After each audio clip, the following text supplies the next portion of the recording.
so much for joining Bonafide Talks with Angel LaAmber. Thank you for having me. So this is, you're welcome. Thank you for coming. So this is Shequitta Kelly, and she is the presiding judge of Dallas County, here in Dallas, Texas. Yes. Texas. Criminal Court 11. Yes. Right? Yep. Okay. So how long have you been doing that? Oh, since 2015. All right. Okay. So when do you have to run again? This year I'm going to start running. Okay. Election will be next year.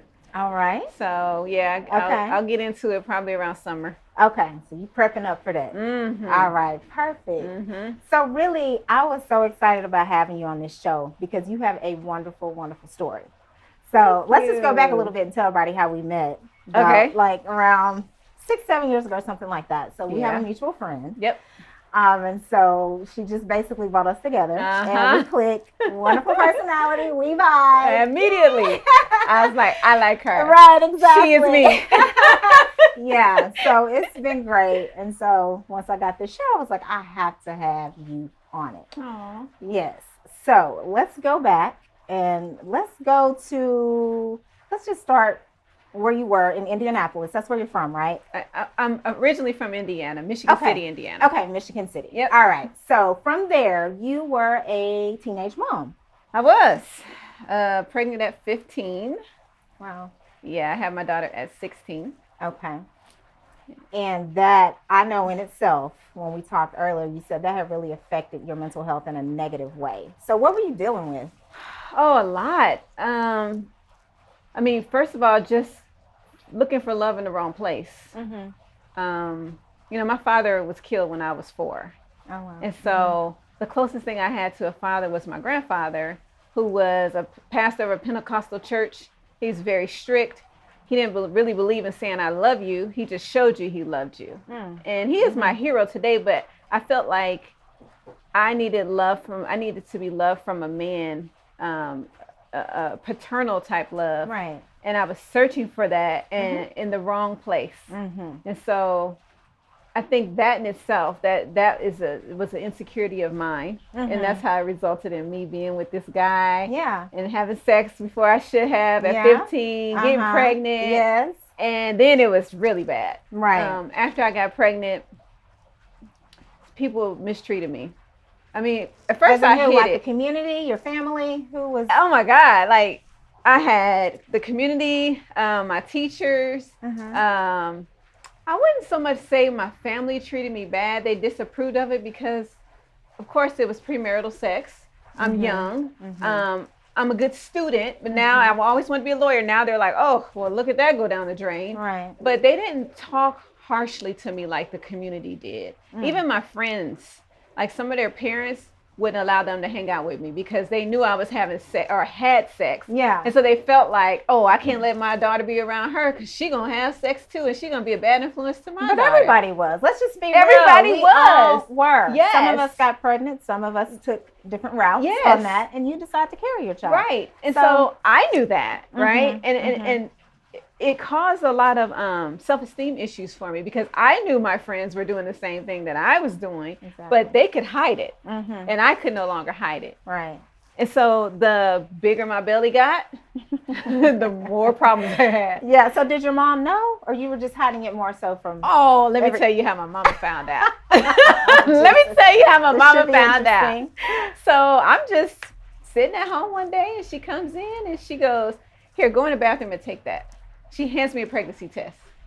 And I'm like, what? She's like, go in the bathroom and take that. So she's like, I noticed you haven't been using any maxi pads, so go in the bathroom and take that. So I go in the bathroom. You were scared. Oh my God, Angel. Oh my God. This bathroom had no windows and it had no doors except the one door she was standing outside of. And she's standing there and I pee on this stick. And I look and I'm like, oh, I got to go back out the door. And she's standing right there. And I sat there for a while, like, I just wanted to die. Yeah. I think I would too. No thinking I would have. I just would have passed out. Well, what was really crazy is I didn't think I was pregnant. I didn't have morning sickness. I had one bout of getting almost passing out. I got lightheaded. I still was having my period. So it was light. Yeah. So, but I should have known as an adult. Now I know. I mean, it was light, but I was a teenager. I mean, I was 15. I started my period when I was 14. So I had only had my period for a year. I didn't know, right? And so I walked out the door and I just left the pregnancy test on the toilet, on the back of the toilet. I just walked right past her. And she didn't say anything else to me the rest of the night. The next morning before she goes to work, she says, I'm really disappointed in you. And we didn't have any more conversation about it for like weeks. It was like the elephant in the room. Yeah. And I finally just told her, I was like, I don't want to have this baby. And she was like, you don't have a choice. Tell your grandpa that. The Pentecostal pastor grandpa. I was like, I'm not telling him. Nothing. I'm not telling him anything. And so, but she was embarrassed. I was embarrassed. And, you know, being raised as a pastor's grandchild, all of us were embarrassed. It was like a big secret. And I feel like if they could have packed me up and hid me somewhere until all of it was over, they would have. And, you know, they used to do that back in the day, you know. But they never talked bad to me. They never did. They just kind of ignored it, which I don't know if that was really good. Yeah. Because it was almost like I was invisible. Until I saw someone who had something to say, and it wasn't a good thing. Yeah. And so, like, you know, I was telling you before, my bus driver called me a whore. Even when I was delivering my daughter, one of the most, I would say one of the most important moments in a mother's life is delivering their child. Right. It is so precious. And my nurse grabbed me by the back of my neck, and she said there was a mirror in front of me so I could see my delivery. And she lifted my head up and she says, I want you to look at this because I don't want you to ever do it again. I want you to remember this moment. And I cried because it was so nasty. Yeah. And so, you know, that's what I remember from one of my most precious moments with delivering my child was the cruelness of this labor and delivery nurse. Yeah. The staff was pretty cool too. They say, "Oh gosh, if you were in this situation, you wouldn't be crying." And I'm afraid, you know. All right, I made a bad decision, but here I am. Yeah. Embrace me, comfort me, and so all of that led to really low self-esteem. And I didn't learn the lesson I feel like I should have learned, which was probably, hey, this is a bad decision. You need to save yourself for someone that's worth you. But it resulted in me sleeping with someone else. Yeah. And still searching for that love. Right. And it was really inside of me. I needed to learn to love myself, but I just didn't. Well, you continued to progress though. So you even went on to college. Yeah. All right. So once you got there, how old was your daughter? 2. Okay. So did she go with you or did she stay home? She went with me. Okay. So how was that? Were you getting crazy looks or could you not do as much? Well, I didn't get the crazy looks. I stayed in family housing on campus, and it was for a lot of non-generational students. So they went and worked in the career field and went back to college as older adults, and then they had brought their families with them. So I was, of course, the youngest mom in that family housing, but I didn't have to deal with those looks anymore. And maybe I had built a tough skin at this point because she's 2. Yeah. And I had been dealing with it since my belly was showing when she was inside my belly. So probably like almost 3 years I had been dealing with stuff like that. And so I was a little more tough, but it was difficult in the sense that I was a single mom. I didn't have money. I had one scholarship that was written to me, and I used that whole scholarship on taxi rides because I had to find a way to take my daughter to daycare. That was like $20 to get her there. And then I had to catch that same cab back to campus. That was like $20 to get back. And then I had to go back to pick her up after classes. So that's another $20 and then bring me back. So I flew through a $2,500 scholarship like that. Yeah. On cab fare. Because when I got there, I was a first generation college student. So no one could tell me what to prepare for because no one in my family had been to college, to a 4-year university. Okay. So I just kind of landed on Planet Rock, and I was like, hey, what do I do, right? You still made it through. I still made it through. But you still knew that you wanted to be a lawyer. That was still something that you were still fighting for. And one thing about me was there was always a little bit of fire, even though there were so many people trying to blow out my flames through cruelness and harsh words. And at some point it did dim my light a little bit, but there still is a little light in me that has some faith that I could do it. Yeah. Didn't know how. I never had a plan, really. I was just like determined. And I knew I wanted it. Yeah. And when you want something so bad, nothing can stop you if you just go, right? Yeah. And so I just went, and I got to this foreign land where everyone's speaking a whole different language than me. You know, I'm from the hood, and people talking about sororities and fraternities and degrees and certificates. I'm like, what? Right. So I had to learn this language. And that also, I feel like, fed into my insecurities, because I never felt on their level. Even though they were my same age, they knew more things than I knew. Yeah. And I didn't feel like I belonged, but I was gonna be there. Yeah. Like, I'm gonna figure it out. And so, to complicate it, the matter, I had this 2-year-old. I already didn't understand the whole ins and outs of college, but then to complicate it, I had it's like I'm running a race with people, but I got a book bag full of bricks on my back, and everybody else got on the best track shoes, and they gone. Yeah. And I'm trying to keep up. So it had its challenges. I mean, I would take her to college campus with me. I would take her to classes with me and hide her behind. You made it work. You made it work. Like, yeah, what you are now as a judge, that's just like meant for you. Like, I can tell that it's all working together. Definitely. Yes. All right. So after college, you came to Texas. After law school. Oh, after law school. Yes. Okay. So explain to me the transition from law school from there to coming to Texas and things that were going on, like with your life and family and things. So after college, I realized college is the first step that fueled my confidence. When I got past my first semester, I did not do well. I was working 3 jobs, thinking that's what I needed to do to survive. Yeah. But when I finally got halfway through college and I started to see the light at the end of the tunnel, I started feeling confident. I can do this. Yeah. I got this. I had my system down. And then I really started to consider being a lawyer. It was always there, but it was kind of like a unrealistic goal, but it's just a goal. But you wanted to do it, but I wanted didn't know how you was going to get there. I didn't know how, but I was like, it's back here. Yeah. In case I figure out how, I'm going to put it in front. And so I did. And law school was difficult, but it wasn't as difficult as undergrad with the 2-year-old. So law school was difficult because it challenged my intellect. College was difficult because it challenged my endurance.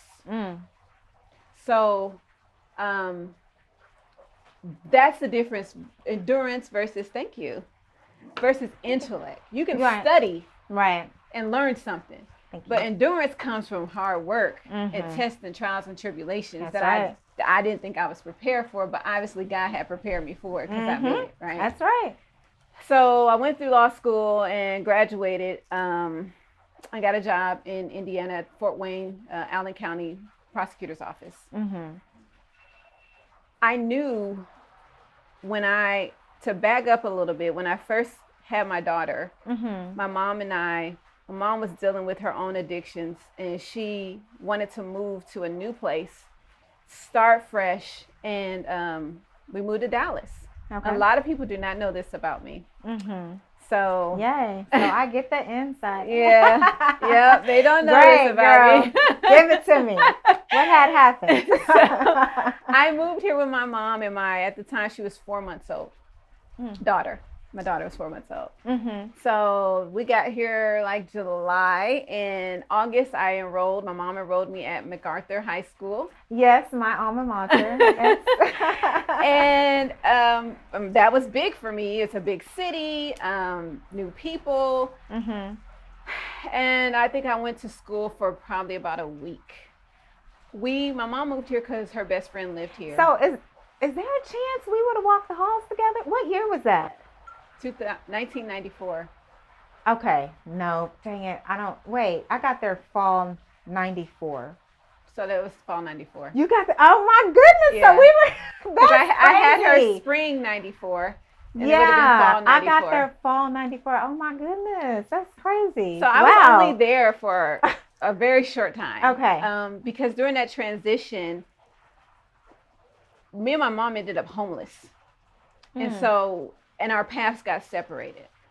Wow. So I'm standing outside waiting on my mom to pick me up from school one day at MacArthur. And I don't know if you remember, MacArthur, they built it up, that area is built up now, and it didn't used to be that.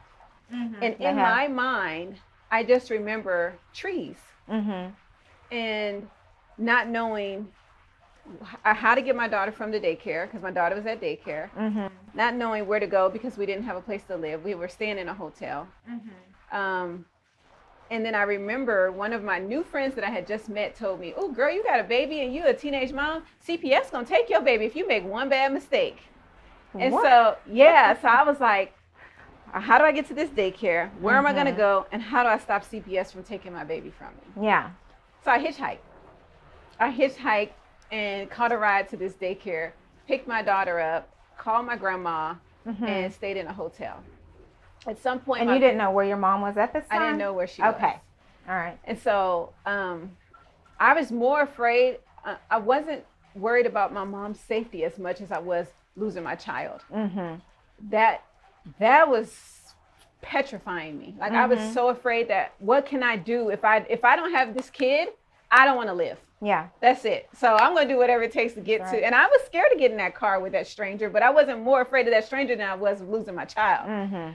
So I got her. I had her diaper bag on my arm, my book bag on my back, my purse on my arm, and her carrier and her on this arm. And I am walking in this August Texas heat, just in this huge city. Yeah. Trying to figure out, what am I going to do? So I call my grandma, and she puts me in a hotel for a little bit, and then she books a flight for me to come back to Michigan City. Okay. When I got on that plane, actually, when I stepped foot in the airport, DFW airport, there's a picture of me and her standing outside the entrance doors of DFW.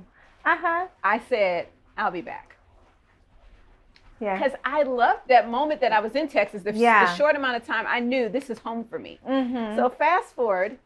That is amazing. Like I'm just sitting here thinking like how this is kind of like full circle right now. Like, it's oh my goodness, circle. And it's crazy. The big thing about that was, okay, I'm skipping ahead. So I decide when I'm in Indiana, I'm like, you know what? I said I'm coming back, and I was actually going to try to go to law school here, but financially I just couldn't. So I'm like, I'm going back. I'm taking it back. What was taken from me, I'm taking it back. I'm tired of things being taken from me. So I applied for a job here. And I got hired. I came here because, of course, I've always wanted to be here, but also the weather was so much better than Indiana. Like, it's I can imagine. Yeah, it's cold up there. Right? I don't see how y'all do that. It's like that's crazy. Right. So I came here and I stayed for a year before I bought a house. Okay, so I bought this house. It was just a little starter home for me and my daughter. And one day I'm driving to work and I drive past MacArthur High School. And I'm like, do I really live around the corner from the school I was once left abandoned at? And now I own a home. I was once homeless in the same location, and now I own a home. And I just started crying because I didn't plan to buy a house. I didn't even realize that that's where I was. Yeah. And so I start crying. I'm like, oh my God, God is so good. He's taking me so far. Because the last time I was here, I was homeless. Yeah. And now I own a home. It's crazy. Yeah, that's big. that is really big. How come I didn't know all this? How come I did not know all of this? Wow. So now whatever happened to your daughter's father? Did he just totally scram from the beginning or? Yeah, so when I told him, oh my God, it was so much drama. But when I told him, he was like, well, I'm only 16, so I can't help you. And I was like, what do you mean you can't help me? And he was like, I don't know what to do with a baby. I said, I don't know what to do with a baby either. Yeah. And after that conversation, I was so angry. I was like, I'm done. Like, don't call me anymore. But then my cousin was like, you want your daughter to have a relationship with her dad. Yeah. So I tried to have this relationship with him. I tried to include him in her life. And it just went up and down for years, years. And at some point when she turned 11, I decided she's old enough to have a conversation with him without me in the middle, so she can understand what type of father she has. Yeah. And she did that. But he's not consistent. She knows him. She looks like him. But he's never done a single thing for her. He's never even bought her a coat. He checked out. Wow, that is. He checked out. Common, unfortunately. It's common. It is very common. Unfortunately. I would say, especially within our community. I'm sure it happens, but I can only speak for mine and my culture. So I know it is. It is. Hey, guess what? Guess what now? It's his loss, though. Yeah. It's his loss because she's she's 27 now. She just turned 27 last week. And she's amazing. Yeah. So it's like you missed out on this amazing person. Yes. Now you can't get back that time. Right. Yeah. So now you're doing your thing. Yeah. Judge. And let's talk about the criminal court a little bit. Okay. So I just want to know, you got to tell me the most funniest story you've heard in criminal court. Funniest story. That kind of just made you chuckle, like this just cannot be real. I can tell you the funniest incident. Okay. That all of us were laughing. So I told this defendant to not do something. I don't really remember what it was, but she did it. So I had her come into the courthouse and I'm asking her all these questions like, I told you not to do. I think it was to stay away from the victim in the case. Why did you violate? Yeah, that's exactly what it was. Okay, so I'm like, why did you violate it? And so she's lying to me and I have proof that she did. I have all these text conversations and her voice on a voicemail and all this stuff. So, and I have it right there on my bench. So I'm just giving you the opportunity to come clean and give me a good explanation. So she's like, this. She's lying. And I said, you're lying. You're going to jail. You're going to jail. You're lying. You're going to jail. Yeah. I mean, you're going to jail. And so she was all nasty and had an attitude. My bailiff puts her in handcuffs and he puts her in the chair so he can put all her information in the computer because she's really going to jail, right? And so as she's sitting there, she fakes a seizure. No. She literally starts, and the seizure, it was so hilarious. It was so funny as I'm looking over there at her and she's doing like it's not even a real, like, believable seizure, right? And so, of course, but because she's faking this seizure, we have to call the medics. Yeah. So the medics come and they see, and she keeps seizing until they get there. Okay. And she's like, she puts her eyes in she looks up and she keeps them there this whole time, right? And my bailiff's like, ma'am. I couldn't do it. He's like, ma'am. And she's just like acting like she can't hear, she can't talk, everything. So the medics come, and as soon as they walk in the door, they realize, okay, she's faking. I mean, they hadn't even made it over there to her. So they're frustrated because they had to get all this stuff up to the 4th floor in the courthouse. They have a stretcher, all this gear, and they're just like, really? Yeah. So they walk up to her and they're like, hey. And she pulls her eyes down and she stops seizing. And they're like, do you have seizures? And she's like, I don't know. I don't know. So they start taking her vitals and they're like, everything's fine. What's wrong with you? She's like, I can't feel my toes. And they're like, what? I can't feel my toes. And they're like, everything's fine with you. So then she goes, I can't breathe. Oh, no, she didn't. So they're like, you're breathing, you're talking. She's like, I can't barely breathe. So they put her on the stretcher. They take her to the hospital because they have to. But of course they say that we can't find anything wrong with her. Right. As soon as she gets to the hospital, she calls the victim. And she's like, aha, you thought you were going to get me put in jail. Aha. She's leaving these messages and I'm listening to them while she's in the hospital. But what she didn't know was I had the police at the hospital waiting for her. And so she's like, aha, you thought you were going to get me in jail. And as soon as they checked her out and she was clear, they put her right back in the police car and took her to the jail. Oh, my word. Yeah. I would have been on the floor on that We one. were like, holding our faces. I was biting the inside of my cheeks because I was trying not to laugh. I mean, the way, if I could show you how she was seasoned, it was just like, I was like, oh my stop goodness. it. Yes. I live for a good laugh. as you should know, right? Yes. So tell me about the book too that you're writing. Yes. So it's called When Joy Comes Too Soon. Mm-hmm. And it's based on my life. Okay. My mom just finished. I think she has one more chapter left because it exposes a lot of things in her life as well. Mm-hmm. And so I did not want to move forward with it until I was sure she was comfortable, because Mm-hmm. she's no longer dealing with any type of addiction. Mm-hmm. She's totally changed her life around, but still it does expose intimate parts of her life that I Right. want her to be okay with. Mm-hmm. And I wrote it solely just to share my blessing and to motivate others that, look, Yeah. I done had it bad, Uh-huh. right? I done been through a lot, and if you're determined, you can overcome anything. Exactly. Anything. Yes. So that one, hopefully I haven't decided on a release date yet. I'm thinking maybe August. Okay. It's completely done. It's been edited. We're getting ready to go to covers, looking at covers and Mm-hmm. publishing. We're there. So Yes. That is so good. I'm just super proud of you. Thank Like, you. Super. This story is so motivating. So let's just say a teenage mom or dad, they're going through it. Like, what would be the best advice? Like, if they still have this goal in mind and everybody's not on their team because they have a child, they're going to have a child, like, what solid advice would you give them? well, for me, it was, Shequitta, you're not your mom. You're not your dad. My dad was on drugs. Mm-hmm. My mom suffered from drug abuse.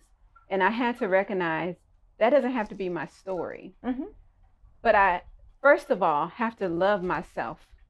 And I think part of the bad decisions were made because I just didn't know what that looked like. Mm-hmm. So I would say, love yourself. Take one day at a time. If you try to look at the whole picture, it is overwhelming. Mm-hmm. If I would have tried to look at being a judge when I'm pregnant, I would have just been like, that's impossible. And actually, I'm sure in my mind at that time, it was impossible. Mm-hmm. But I literally just looked at each day. I didn't try to chew up the whole pie at once. I just took little bitty bites. Yeah. And those little bitty bites just got me one step closer. And when I saw that, I was like, okay, let me take another bite Exactly. and another bite. Yeah. And then my other piece of advice would be is to ask questions. Mm-hmm. A lot of stuff, like I said, when I got to campus, they were speaking a foreign language to me. I didn't know half the crap they was talking about. Mm-hmm. I had to ask questions. I had to be, people are so afraid of looking dumb. Yes. Oh, I don't want to ask that question. It sounds stupid, right? Yeah. Mm-hmm. But those questions, a lot of times, everybody in the room wants to know. Yep. Or they're acting like they already know. Mm-hmm. And so me asking questions, I had to. I was like, I don't know what that means. Can you tell me what that means? I didn't know how to catch a bus. Can you show me how to catch a bus? Yeah. Like, I don't know how to apply for a scholarship. How do I do that?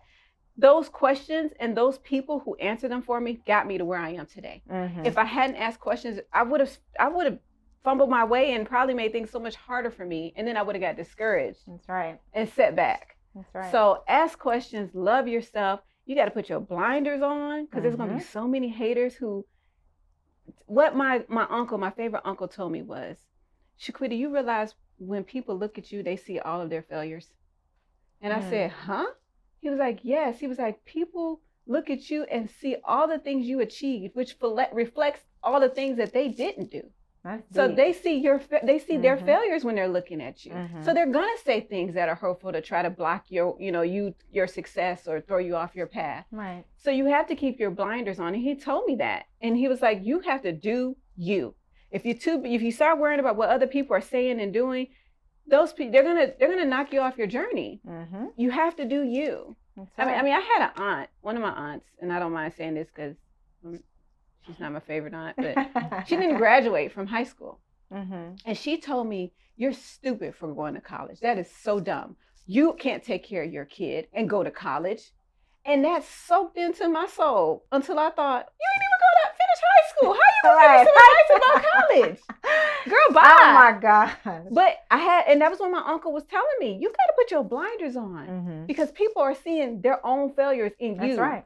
So of course they're going to be hating on you. And Trying to bring throw you up. down. Yes. Yes. Yes. So that would be my Yeah. best advice. Well, that's some really good ass advice. Thank you. Some good ass advice. So yeah, you doing your thing. Thank You're really you. doing your thing. And so I'm super blessed and humbled for you to even Aw. speak to me and open up and let everybody know, what you're going through. So thank you so much. Thank you for having me, joining the Angel. show. Thank Yes, you. yes. So now we can eat and drink. Yes. Toast. Yes, to Judge Shequitta Kelly and her outstanding, motivating story and beautiful life now. Cheers.